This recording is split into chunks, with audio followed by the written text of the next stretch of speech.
बिस्मिल्लाहिर्रहमानिर्रहीम। अस्सलाम वालेकुम दोस्तों। आज एक पायलट डॉक्टर जाकिर नाइक से सवाल पूछता है कि वो एक पायलट है, वो खुद को एक दायमी हालत के सफर में समझता है। उसे रोजाना काफी लंबा सफर करना पड़ता है। जानना चाहते हैं उसे रोजे में कोई छूट है। तो इसका जवाब देते हुए डॉक्टर जाकिर नाइक फरमाते हैं कि अगर कोई शख्स पायलट है या मल्लाह है तो उसे सफर करना है, तो अगर वो अपना आबाई शहर छोड़कर चला गया है तो उसे सफर ही समझा जाएगा, तो ये रोजा छोड़ सकता है। लेकिन उसके बरक्स अगर वो अपने आबाई शहर में है तो वो रोजा कज़ा कर सकता है। अगले रमजान से पहले पहले वो अपने रोजे पूरे कर सकता है। जैसे उसे छुट्टियां होती हैं तो वो छुट्टियों में अपने रोजे पूरे कर सकता है।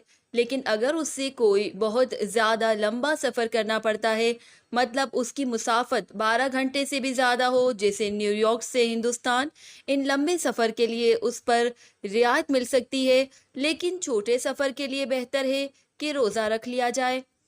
नाज़रीन, अब तक के लिए इतना ही। हमारे चैनल को सब्सक्राइब कीजिए मज़ीद अच्छी वीडियोस देखने के लिए। अल्लाह हाफिज़।